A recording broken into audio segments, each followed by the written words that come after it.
Jangan pernah heran apa yang dilakukan oleh Tuhan dalam hidup orang yang setia. Ya. Mungkin saudara merasa saudara ini nggak jadi apa-apa, nggak punya apa-apa, nggak pinter apa-apa. Tapi kalau Tuhan mau angkat saudara, tidak ada yang bisa menghalangi saudara. Amin.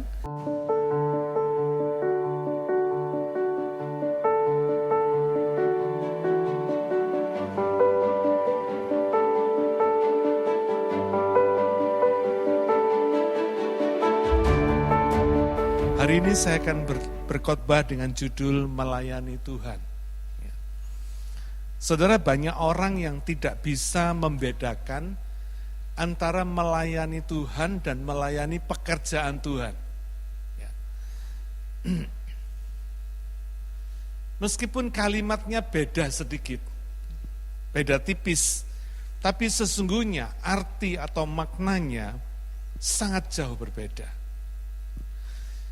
Melayani pekerjaan Tuhan berhubungan dengan pekerjaan, berhubungan dengan energi, dengan tenaga, dengan kekuatan kita. Jadi semua orang bisa mengerjakan pekerjaan Tuhan ini tanpa harus percaya Tuhan. Ya. Contohnya untuk membersihkan gedung gereja ini nggak harus orang percaya Tuhan, bisa. Untuk antar jemput jemaat nggak perlu percaya Tuhan pun bisa. Ya. Untuk membangun gedung gereja ini meskipun orang nggak percaya Tuhan pun bisa. Ya. Jadi untuk melakukan atau melayani pekerjaan Tuhan, semua orang bisa. Ya. Karena yang terpenting adalah tenaga kita, bagaimana kita melakukan pekerjaan Tuhan itu. Ya. Tetapi perlu kita sadari bahwa melayani pekerjaan Tuhan itu belum tentu melayani Tuhan. Ya. Apa bedanya saudara? Kalau tadi melayani pekerjaan Tuhan adalah melayani pekerjaannya, melayani sesuatu yang bisa dikerjakan. Tapi melayani Tuhan adalah melayani pribadinya Tuhan. Bukan hanya melayani pekerjaannya, tapi melayani pribadinya Tuhan. Nah, hal ini tidak bisa sembarangan. Melayani pribadi Tuhan tidak bisa sembarangan. Karena seorang pribadi itu punya pikiran, punya perasaan, punya kemauan, punya selera, punya privacy, ya, punya preferences, punya sesuatu yang digemari, punya privilege, punya hak-hak istimewa. Ya. Contoh saudara, kalau saudara, saya percaya semua orang Indo itu pernah punya pembantu rumah tangga di Indo, ya toh? Ya, semua orang punya pembantu rumah tangga di Indo. Nah, waktu saudara memilih pembantu rumah tangga di Indo, saudara apa terima sembarang orang? Enggak. Saudara akan memilih betul. Saudara akan teliti betul.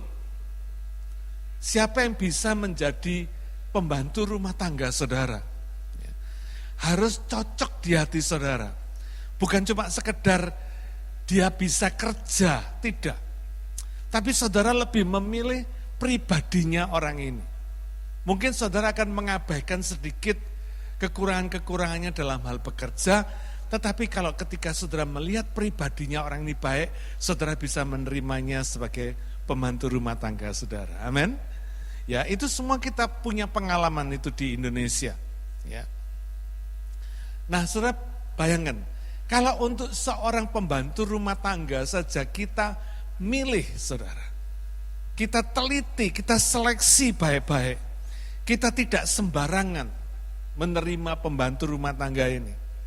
Kita teliti baik-baik, apalagi melayani Tuhan. Amin. Ini pembantu rumah tangga untuk melayani kita loh. Kita milih betul-betul, apalagi melayani Tuhan, melayani pribadinya Tuhan.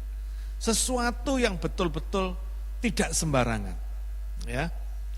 Ada syarat-syarat, ada kriteria-kriteria di dalam kita melayani Tuhan. Nah, apa syaratnya? Apa kriterianya? Apa yang terpenting di dalam melayani Tuhan ini? Kalau tadi yang terpenting dalam melayani pekerjaan Tuhan adalah tenaga kita. Nah, apa yang terpenting di dalam kita melayani Tuhan, melayani pribadinya Tuhan ini? Karakter kita. Amin. Karena itu pagi hari ini kita akan belajar dari para pelayan Tuhan yang dicatat Alkitab. Ya. Mari kita baca kitab Kolose pasal yang keempat, ayat yang ke-7 sampai dengan yang ke-9 lebih dulu. Semua hal ikhwalku akan diberitahukan kepada kamu oleh Tikhikus, saudara kita yang kekasih. Oh, sudah masuk ya. Hamba yang setia dan kawan pelayan dalam Tuhan. Ia kusuruh kepadamu dengan maksud supaya kamu tahu akan hal ikhwal kami dan supaya ia menghibur hatimu. Ia kusuruh bersama-sama dengan Onesimus saudara kita yang setia dan yang kekasih. Seorang dari antaramu, mereka akan memberitahukan kepadamu segala sesuatu yang terjadi di sini. Orang pertama yang akan kita pelajari karakternya adalah Tikhikus. Ya. Arti nama Tikhikus ini faithful, setia. Ya. Dikatakan di dalam Kolose pasal 4 ini, dia mampu memberitahukan semua hal ikhwal tentang pelayanan Paulus. Artinya Tikhikus ini pasti bukan orang yang apatis, bukan orang yang cuek bebek, bukan. Bukan orang yang gak mau tahu, tapi orang yang selalu up to date, punya sense of belonging, punya rasa memiliki pelayanannya. Orang yang seperti ini baru bisa memberitahukan segala sesuatu tentang hal ikhwal pelayanan kita, betul? Karena itu dikatakan Tikhikus ini bisa memberitahukan kepadamu semua hal ikhwal tentang pelayanan Paulus. Ya. Dan dikatakan Tikhikus ini sebagai saudara yang kekasih. Orang yang dikasihi, orang yang dirindukan, orang yang selalu diharapkan. Dikatakan juga dia hamba yang setia, punya hati hamba. Tidak suka menuntut, tapi yang terus ingin melayani. Ya. Ada satu peribahasa berkata, orang yang setia itu selalu punya 1001 macam cara atau ide untuk membantu kita di dalam kesusahan kita. Ya. Dia dikatakan Tikhikus ini sebagai kawan pelayan yang rendah hati. Orang yang menjadi kawan itu dibutuhkan, ya, selalu dibutuhkan. Bisa memberi informasi tentang segala sesuatu sehingga bisa menghibur orang lain, bisa menghibur jemaat, bukan membebani bukan membebani pikiran jemaat. Ya. Tikhikus ini ternyata dari yang saya pelajari di dalam dictionary, Tikhikus ini adalah orang Asia. Orang Asia ini beda dengan orang Yahudi. Ya. Rekan Paulus di dalam perjalanannya yang terakhir ke Yerusalem. Jadi ternyata Tikhikus ini punya peranan yang penting sekali. Sudah tahu dalam perjalanan Paulus yang terakhir ke Yerusalem, dia akhirnya dibunuh di situ. Ya. Dan Tikhikus ini adalah seorang pengantar surat-surat Paulus ke jemaat Kolose dan ke jemaat Efesus. Dia seperti tukang pos, tukang yang keliling membawa surat-surat Paulus. Ya. Saudara, kira-kira kalau ada orang yang seperti Tikhikus ini, kira-kira dia terlalu populer enggak di gereja? Pada waktu itu, enggak populer, saudara. Ya. Dia tukang pos keliling, kira-kira gitu ya. Orang yang biasa disuruh ke sana kemari. Orang yang ringan tangan. Kira-kira kalau saudara bisa ngelihat itu di gereja kita, siapa kira-kira? Ada ya? Saudara lihat ya, Tuhan itu selalu punya orang-orang tertentu untuk mengerjakan tugas-tugas yang tertentu juga. Enggak selalu orang hebat, enggak selalu pengkhotbah yang hebat. Orang-orang model Tikhikus ini, tukang pos keliling ini dibutuhkan di dalam pelayanan, di dalam pekerjaan Tuhan. Ya. Bahkan ia membantu Titus di Kreta, ya, di tempat yang namanya Kreta. Pada saat dibutuhkan, dia bantu di Efesus. Ketika Timotius dibutuhkan di tempat lain, dia yang dioper ke Efesus untuk membantu pelayanan di sana. Jadi kira-kira kalau pakai istilah sederhananya, Tikikus ini orang serabutan, kira-kira gitu ya. Apapun dikerjakan, semua dia mau kerjakan. Orang yang ringan tangan, saudara. Ya. Dan kesetiaannya dalam pelayanan ini membuat dia dipuji-puji oleh Paulus. Ya. Luar biasa ini orang. Ya. Terkenal? Enggak. Saudara mungkin baru pagi hari ini saudara mendengar kata Tikikus, ya toh? Baru pagi hari ini kita belajar tentang Tikikus. Ternyata orang yang seperti Tikikus yang tidak pernah terkenal ini, enggak pinter khotbah ini, ternyata orang yang penting sekali, saudara. Orang yang dibutuhkan sekali oleh Paulus, dipuji-puji oleh Paulus, dihormati sekali oleh Paulus. Karena dia mengerjakan sesuatu yang dibutuhkan oleh pelayanan. Saudara, kadang kita ini gak perlu jadi orang populer, tapi yang penting jadi orang yang dibutuhkan. Amin. Ya. Jadi orang yang dibutuhkan. Nah pertanyaannya, apakah sifat atau karakter seperti Tikikus ini ada pada kita? Apa kita ini masih kalau mau melayani Tuhan masih mikir-mikir? Kita masih milih-milih peranan apa yang mesti kita lakukan? Atau kita punya hati yang siap mengerjakan serabutan, kira-kira gitu ya. Apapun juga yang dibutuhkan saya mau kerjakan. Kalau kita punya karakter seperti Tikikus, ingat saudara, kalau Tikikus ini aja dipuji sama Paulus. Kalau saudara dan saya punya karakter seperti Tikikus ini, saya percaya Tuhan yang memuji kita. Tidak perlu dipuji manusia, Tuhan yang puji kita. Amin. Ya. Tidak pernah diceritakan berapa lama Tikikus ini mendampingi Paulus. Enggak ada ceritanya di Alkitab. Saya cari di dictionary, saya cari di ensiklopedia, saya cari yang namanya cerita tentang Tikikus ini. Enggak begitu banyak, saudara. Jadi tidak tahu kita berapa lamanya dia. Tapi kesetiaannya di dalam melayani, yang dipuji-puji oleh Paulus ini, membuat Tikikus ini kita kenal hari ini sebagai orang yang luar biasa. Gak terkenal, tapi luar biasa. Ya. Orang yang kedua, ya. Kalau tadi ciri yang pertama Tikikus ini setia dan yang sangat dikasih oleh Paulus ya, di dalam pelayanannya. Orang yang kedua yang ditugaskan juga bersama Tikikus ini adalah Onesimus. Kalau sudah kenal nama Ones itu artinya dari Onesimus ini. Ya. Arti nama Onesimus ini adalah profitable atau useful, berguna. Ya. Sama seperti Tikikus ini. Onesimus ini dikatakan dia setia dan kekasih. Tadi sudah kita bahas di atas.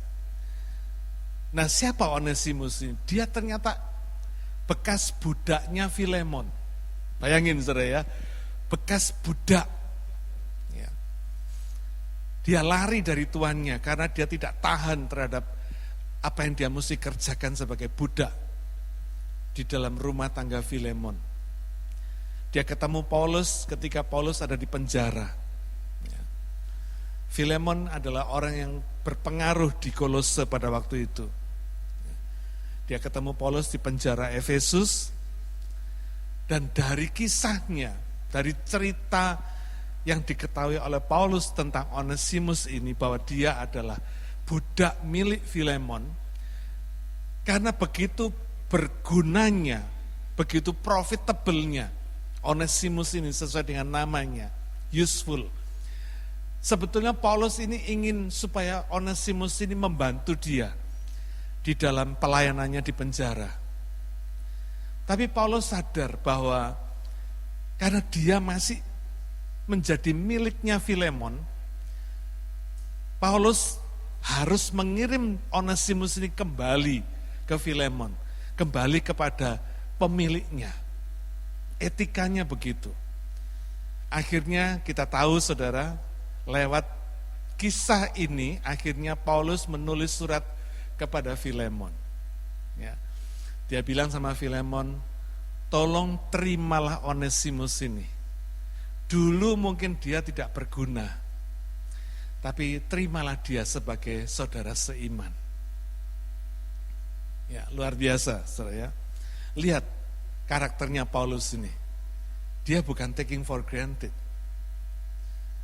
Dia tidak memanfaatkan Onesimus ini karena kebetulan Onesimus ini mau mengabdikan dirinya kepada Paulus di penjara. Enak sebetulnya kalau Paulus tidak harus mengirim Onesimus kembali ke Filemon. Dikip aja di penjara, ya, bantu Paulus di penjara. Enak bagi Paulus, tapi Paulus punya etika di dalam pelayanan. Dia kembalikan Onesimus ke Filemon.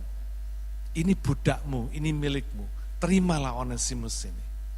Saudara, dan kita tahu pada akhirnya Onesimus ini dikirim bersama surat Paulus ke Filemon, dan oleh Filemon Onesimus ini diterima bukan sebagai budak lagi, tapi sebagai saudara seiman. Dan akhir dari cerita hidup Onesimus ini, dia akhirnya diangkat menjadi uskup di Efesus. Wah, luar biasa ya. Coba saudara lihat ya. Seorang bekas budak. Di dalam zaman itu budak ini tidak ada artinya apa-apa, saudara. Dianggap seperti barang, tidak ada nilainya, tidak punya hak apapun. Tapi di dalam tangan Tuhan, ketika orang ini mengabdikan dirinya kepada Tuhan, dia akhirnya dijadikan sebagai uskup di Efesus. Bayangin saudara ya, luar biasa. Dari orang yang paling rendah, strata kelas sosialnya sebagai budak, diangkat Tuhan jadi orang yang paling tinggi, jadi uskup di Efesus.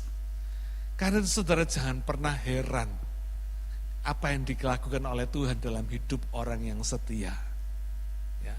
Mungkin saudara merasa saudara ini nggak jadi apa-apa, nggak punya apa-apa, nggak pinter apa-apa.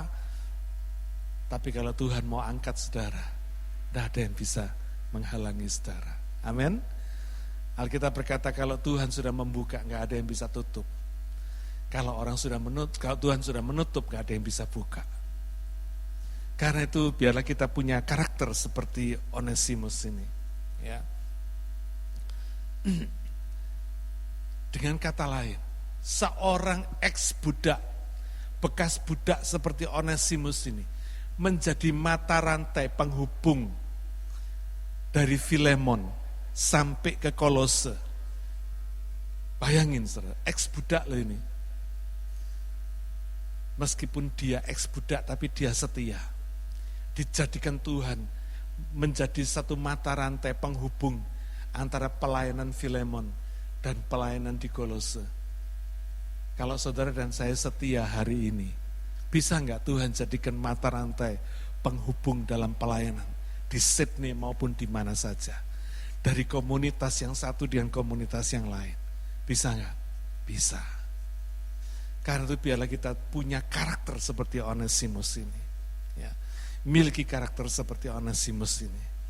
Matius 25 ayat 21 berkata, maka kata tuannya itu kepadanya, baik sekali perbuatanmu itu, hai hambaku yang baik dan setia.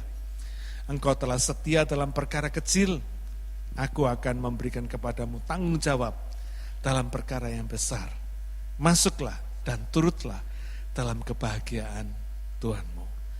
Saudara, seorang yang melayani Tuhan itu diuji, bukan langsung di dalam pekerjaan yang besar, di dalam pelayanan yang besar, dari pelayanan yang kecil-kecil. Dari yang kecil-kecil kelihatan karakter kita di dalam melayani Tuhan. Ya. Saya masih ingat ketika saya mulai belajar melayani Tuhan, saya jadi kuli angkat dan jadi sopir, saudara. Tapi saya menikmati sekali. Kenapa? Karena itu kebiasaan saya. Badan saya kuat, saya suka angkat-angkat, saya bisa angkat-angkat, saya lakukan angkat-angkat.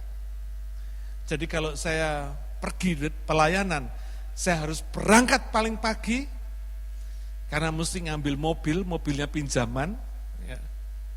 Nyetir mobil, jemputin satu persatu orang yang ikut melayani, ngangkati barang-barangnya, masuk ke mobil, habis gitu sampai di tempat, kembali lagi, ngantrin lagi satu persatu, terakhir nyuci mobil pinjaman sebelum dikembalikan, baru pulang ke rumah, saudara.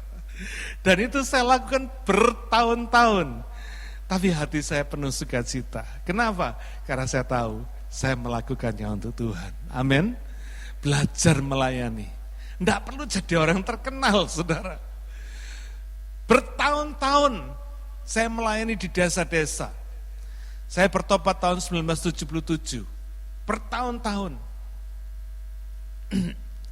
Kemudian saya mulai melayani, mulai sharing, mulai main musik di persekutuan kampus, mulai sharing firman Tuhan, menginjil di desa-desa.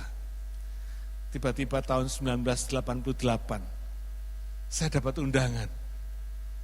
Diminta jadi pembicara retret seluruh mahasiswa Eropa di Trier, di Jerman. Saya sampai bingung, ini orang-orang tahu dari mana? Ngerti dari mana? Informasi dapat dari mana? Apa alasannya mereka mengundang saya untuk jadi pembicara di Trier, di Jerman? Bingung saya. Kecuali kalau saya melayani di kota-kota jadi terkenal, saya ini di desa-desa, saudara. Tapi itulah Tuhan. Amin. Kalau dia sudah buka, nggak ada yang bisa nutup, saudara. Ketika saya berangkat ke Jerman untuk melayani retret seluruh mahasiswa Eropa yang ada di Eropa waktu itu, berkumpul dari Jerman, dari Belanda, dari Prancis, dari Inggris, dari Eropa semua berangkat ketemu di sana. Saya menangis, saya bilang, Tuhan, apa yang menyebabkan Engkau bawa saya melayani di tempat ini? Saya enggak tahu. Saya cuma hanya tahu satu, saya mau melayani Engkau. Saya enggak peduli apa kata orang, tapi saya rindu, saya menjaga karakter hidup saya supaya saya menyenangkan hati Tuhan. Amin. Demikian juga saudara dan saya pada hari ini, kalau saudara belajar menjaga karakter saudara, supaya saudara melayani Tuhan, saya percaya hidup saudara pasti berbahagia. Tuhan angkat saudara seperti tanpa saudara ketahui apa alasannya. Saya cari sampai sekarang, saya nggak tahu apa alasannya mereka mengundang saya jadi pembicara di sana. Dan sejak tahun 1988, saya mulai involve di dalam pelayanan internasional. Saya mulai diundang ke sana kemari di luar negeri. Saya sampai bingung, apa yang membuat saya diundang? Gak tahu sampai hari ini. Amin. Saudara, kadang-kadang kita gak perlu tahu alasannya. Tapi kalau Tuhan sudah menugaskan kita melayani Dia, just do it. Amin. Jangan just do it, bukan ya. Just do it. Gitu ya. Sekarang ini banyak orang yang melayani Tuhan just do it ya. Dasarnya duit, enggak, saudara. Kita jangan melayani Tuhan dasarnya duit, rugi kita. Amin. Ya. Nikmati pekerjaan Tuhan yang besar. Karena Tuhan berkata seperti dalam Matius 25 ayat 21 ini, kalau kau setia dalam perkara kecil, aku akan memberi kamu tanggung jawab dalam perkara yang besar. Kita lanjutkan, ayat yang ke-10. Salam kepada kamu dari Aristarkus, temanku sepenjara, dan dari Markus keponakan Barnabas. Tentang dia kamu telah menerima pesan. Terimalah dia apabila ia datang kepadamu. Saudara, orang ketiga yang disebut di dalam kitab Kolose ini adalah Aristarkus. Ya. Arti namanya the best ruler, penguasa yang terbaik. Dikatakan ia adalah teman seperjalanan Paulus ke Yerusalem. Dia utusan resmi dari Tesalonika. Dia orang Tesalonika. Dia membawa uang yang dikumpulkan oleh jemaat Tesalonika untuk disumbangkan kepada jemaat di Yerusalem. Ya. Ia jadi teman sepenjara Paulus. Nah ini menarik saudara. Kok bisa Aristarkus ini jadi teman sepenjara Paulus? Yang dipenjara Paulus, kenapa dikatakan Aristarkus ini sebagai teman sepenjara Paulus? Luar biasa ketika saya baca kisahnya. Ternyata Aristarkus ini rela menggantikan Epafras yang pada waktu itu menemani Paulus ikut di penjara. Dia dengan sukarela mengajukan diri menggantikan Epafras untuk dipenjara bersama Paulus. Karena Epafrasnya dibutuhkan untuk melayani di tempat lain. Hebat enggak nih orang saudara? Luar biasa ya, hari ini kita baru ngerti. Mungkin kita baru belajar tentang Aristarkus hari ini. Kok ada orang seperti ini? Bisa khotbah? Enggak. Enggak terkenal, enggak bisa, enggak disebutkan dia pintar khotbah, enggak. Tapi dia jadi orang yang bersedia menggantikan Epafras yang pada waktu itu juga dipenjara bersama Paulus. Dia tukar Epafras. Dia berkata sama Epafras, kamu pergi, aku yang menggantikan kamu di penjara. Wah, dahsyat saudara. Ini orang yang punya karakter dahsyat betul. Siapa yang mau kira-kira? Ya, saudara nggak bakal mau menggantikan orang lain untuk dipenjara seperti Paulus. Hebat nggak ini orang saudara? Nggak kita kenal ya, nggak terkenal namanya, Aristarkus, luar biasa. Aristarkus ini ngerti prinsip melayani Tuhan. Apa saudara? Siap menderita. Amin. Melayani Tuhan kalau cuma cari enaknya, jangan melayani Tuhan saudara. Nggak laku kita sama Tuhan. Enggak. Tapi Aristarkus ini, dia tahu prinsipnya. Melayani Tuhan itu siap menderita. Karena penderitaan dalam bentuk apapun itu adalah sebetulnya adalah pembentukan karakter. Nah kelemahan generasi milenial pada hari ini ada di karakter ini saudara. Karakter yang sampai disebut oleh Profesor Renald Ghazali disebut sebagai generasi stroberi. Generasi yang gampang bonyok. Ngeri saudara. Ketika saya sharing dengan para pemimpin pemuda, anak-anak muda di beberapa gereja, bukan cuma di Australia tapi di Indonesia, ternyata mereka mengalami hal yang sama, melihat hal yang sama. Generasi milenial, generasi Gen Z katanya, pada hari ini, ternyata punya karakter yang gampang bonyok, gampang patah arang, gak tahan menderita. Aristarkus mengajarkan kepada kita satu sifat karakter yang hebat. Melayani Tuhan adalah siap menderita. Kalau cuma melayani Tuhan, mau enaknya saja jangan melayani Tuhan, saudara. Tapi kalau kita siap melayani Tuhan, siaplah menderita. Amin. Ya. Siaplah menderita. Karena penderitaan itu adalah pembentukan karakter. Karakter saudara tidak akan pernah bisa dibentuk dengan bagus di dalam kenyamanan. Tidak pernah saudara. Karakter saudara akan dibentuk dengan hebat, dengan luar biasa di dalam penderitaan. Melalui pelayanan desa yang begitu rumit dan begitu susahnya. 6 kali saya ingin dibunuh di desa-desa di seluruh Indonesia. Tuhan membentuk karakter saya. Supaya melihat, kalau saya berhasil enggak boleh besar kepala, kalau saya gagal enggak boleh kecil hati. Amin. Karena dalam segalanya Tuhan yang bekerja. Tuhan yang membuat kita berhasil. Dan Tuhan juga yang mengizinkan kita gagal. Kalau itu disebut sebagai kegagalan. Padahal kegagalan sebetulnya keberhasilan yang tertunda. Ya. Saya pernah khotbah tentang bagaimana kita membangun karakter rohani kita. Ingat ya? Apakah seperti dengan emas, perak, dan batu permata yang tahan uji, ataukah seperti kayu, rumput kering, dan jerami yang gampang terbakar, yang tidak bakal tahan uji? Nah, saudara mau punya karakter yang bagaimana di dalam melayani Tuhan? Kalau saudara berhasil melayani Tuhan, gereja ini merupakan training ground kita di dalam melayani sesama, dalam melayani masyarakat. Kalau saudara berhasil di dalam pelayanan saudara di gereja, saya percaya dimanapun saudara berada, saudara pasti berhasil. Ya. Paling susah loh saudara melayani di gereja ini. Kalau di pekerjaan gampang saudara, enggak suka pecat. Di gereja enggak bisa saudara. Saudara biar enggak suka saudara harus,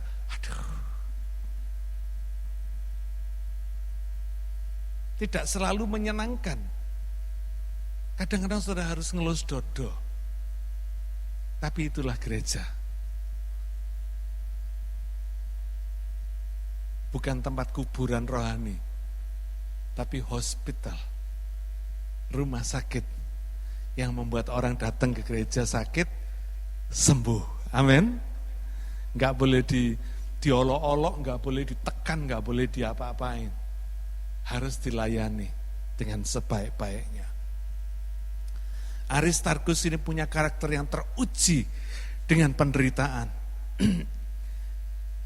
Nah, karena adanya orang-orang seperti Aristarkus ini loh saudara, sekarang kita ngerti kenapa pelayanan Paulus ini tidak pernah terganggu.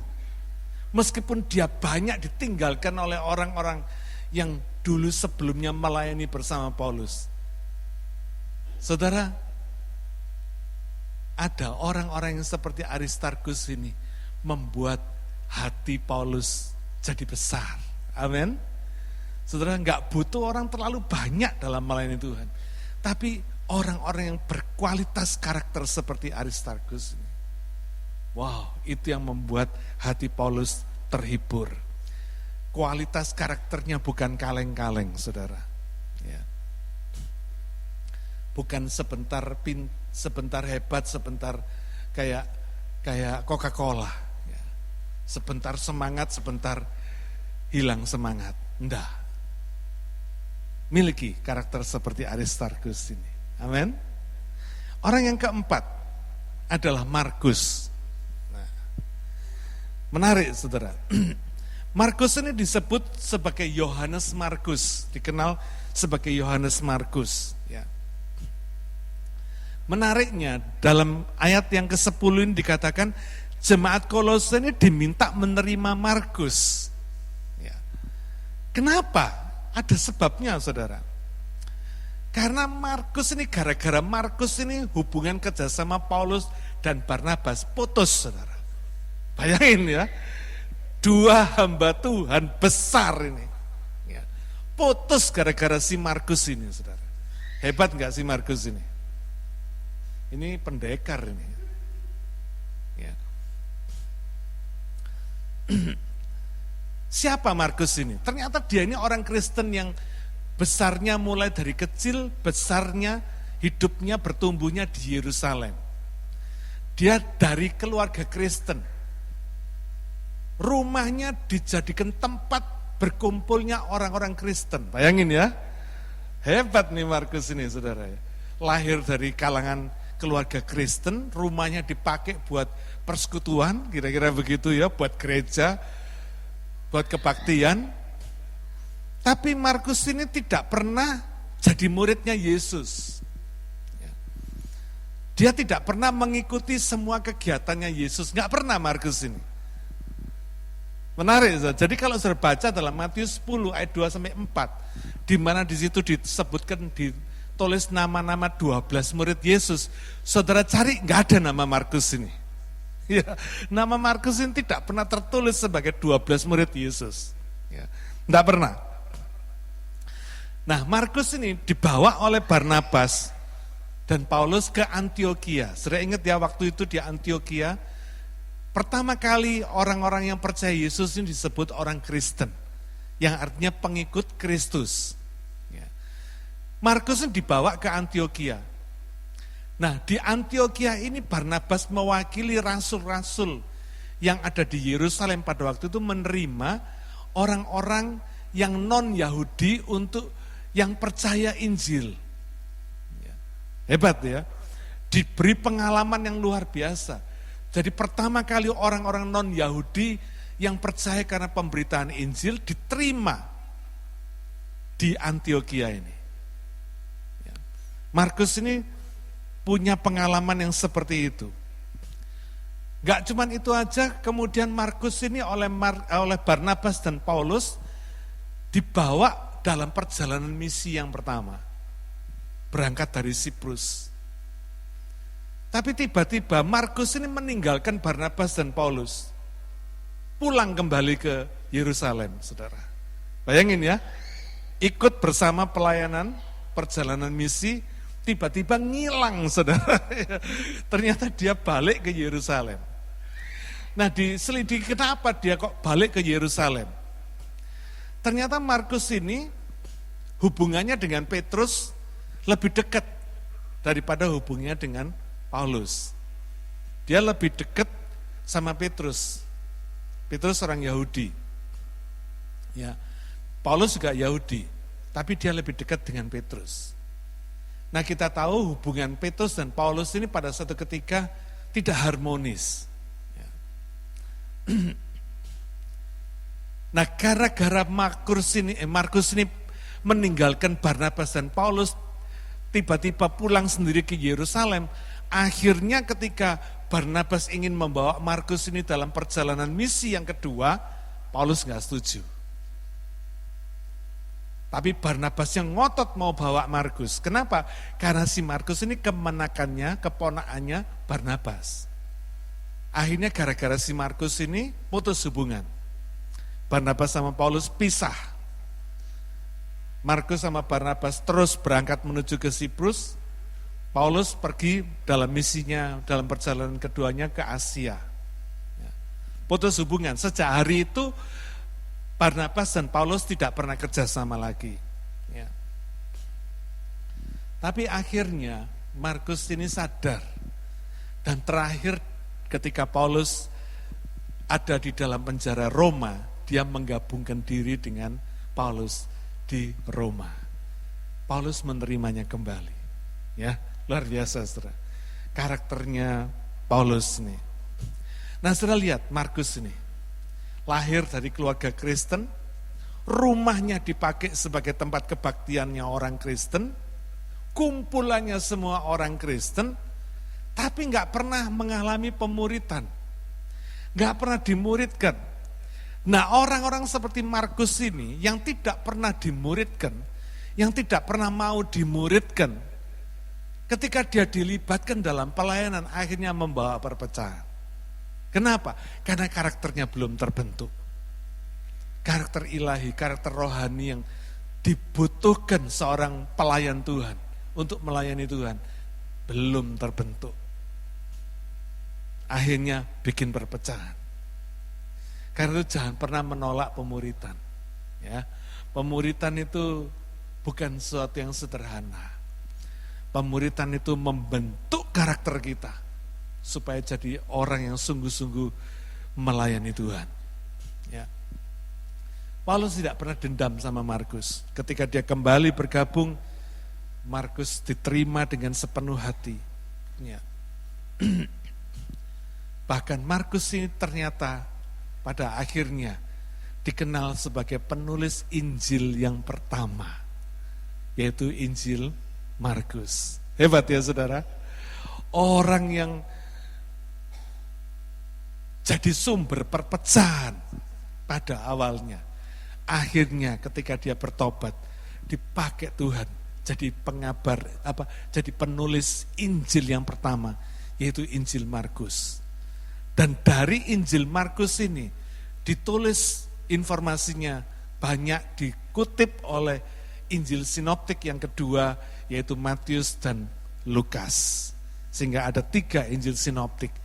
Makanya saudara jangan heran kalau antara Injil Markus, Matius, dan Lukas ini banyak kisah yang hampir sama. Karena memang sumbernya dari Injil Markus ini, yang pertama ini. Saudara, bagi Tuhan, karakter itu tidak terlalu susah untuk dibentuk ketika kita mau dibentuk. Tapi ketika kita tidak mau dibentuk, biar hebatnya seorang guru yang membentuk saudara, yang memuridkan saudara, tidak akan pernah jadi.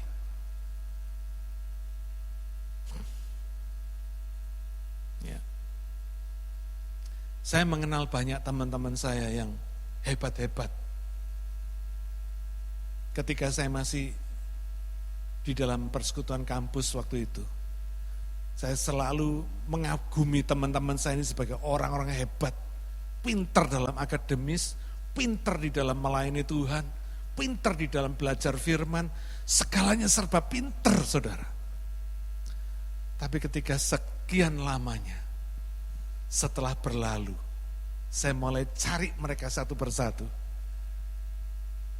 Mungkin gak sampai 10% yang tetap ada di dalam melayani Tuhan. Gak kedengaran ceritanya lagi, saudara. Orang yang begitu hebat-hebat, yang saya pandang hebat pada waktu itu, gak lagi ada ceritanya. Kenapa? Bukan karena yang memuridkannya kurang hebat. Saya tahu yang memuridkan mereka orang-orang hebat. Guru-guru besar yang luar biasa. Hamba-hamba Tuhan yang luar biasa hebatnya. Tapi kenapa sampai nggak terbentuk? Karena tidak mau dibentuk. Karakternya tidak mau dibentuk. Ya. Orang kelima, Barnabas. Ya. Arti katanya son of rest, anak penghiburan. Barnabas ini keluarga imam Yahudi di Siprus. Tadi kita sebut Markus ini kemenakannya. Waktu Saulus bertobat dalam perjalanan ke Damsik, ketemu sama Yesus, Paulus bertobat dalam perjalanan ke Damsik, Paulus ini datang ke Yerusalem, gak diterima sama rasul-rasul di Yerusalem. Rasul-rasul di Yerusalem ini curiga sama Paulus ini, dia ini mata-mata yang akan menganiaya jemaat, karena Saulus ini terkenal sebagai penganiaya jemaat. Kalau bahasa sekarang kira-kira teroris ini gitu saudara ya, tukang bunuh, penganiaya jemaat.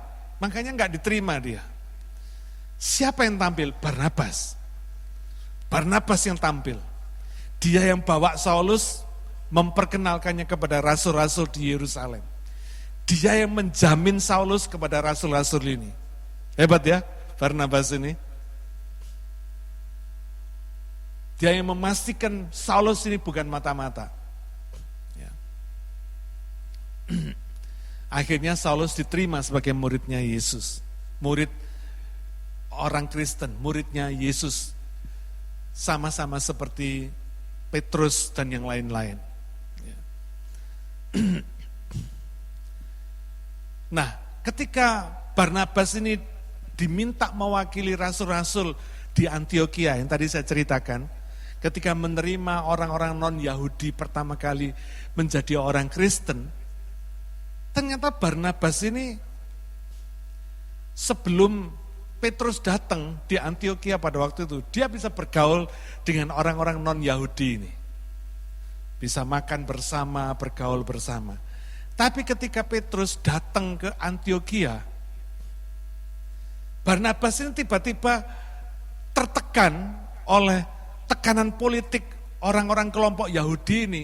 Akhirnya dia tidak mau makan bersama orang-orang yang non-Yahudi, orang-orang yang baru diterima sebagai orang Kristen tadi ini. Wah, dia dikecam oleh Paulus. Padahal pada waktu itu dikenal Barnabas ini sebagai gurunya Paulus. Saudara ingat tadi ya, Saulus yang baru bertobat tadi itu diadopsi sama Barnabas, menjadi dikenalkan dengan rasul-rasul di Yerusalem. Tapi akibat kemunafikan Barnabas ini, Paulus mengecam Barnabas. Ya.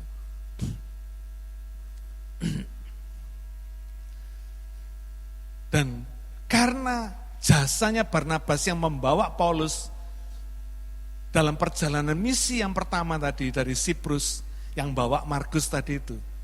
Akhirnya gereja boleh berkembang sampai ke Turki, saudara. Hebat ini ya, orang-orang hebat yang dipakai oleh Tuhan. Dan yang paling penting, Barnabas ini berhasil bersama Paulus memperjuangkan agar sunat tidak dijadikan satu keharusan, terutama bagi orang-orang yang non-Yahudi. Dan perjuangan mereka berhasil. Ya.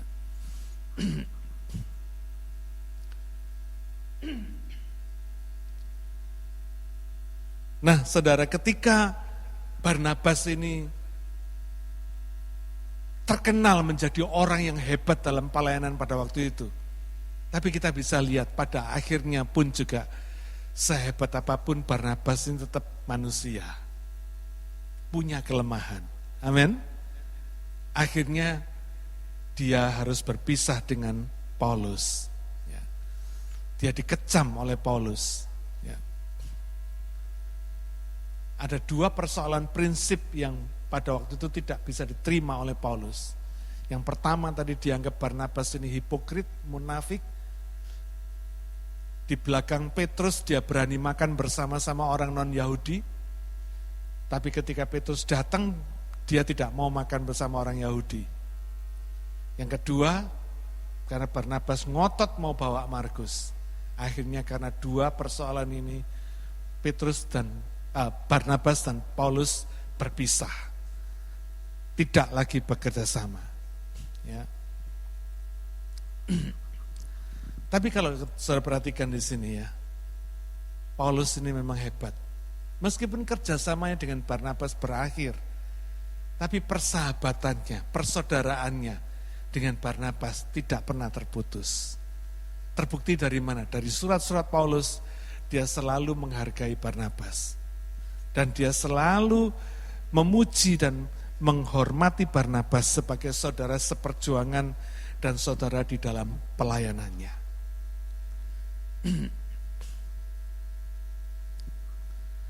Saudara, melayani Tuhan, kalau mengandalkan Tuhan, nggak ada yang namanya jalan buntu. Ya. Selalu ada jalan, pasti ada jalan, ada terobosan-terobosan baru. Ya.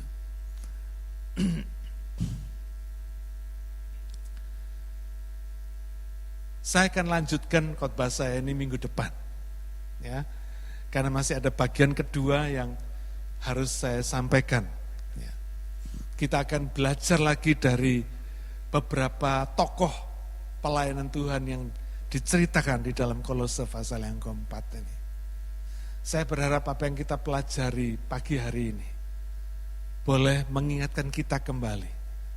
Apakah kita ini punya karakter seperti mereka-mereka ini? Seperti Aristarkus, seperti Epafras, ya. Kita akan belajar supaya jangan sampai kita ini melayani Tuhan dengan karakter yang asal-asalan. Karena kita ini bukan melayani pekerjaan Tuhan, tapi melayani pribadinya Tuhan. Amin.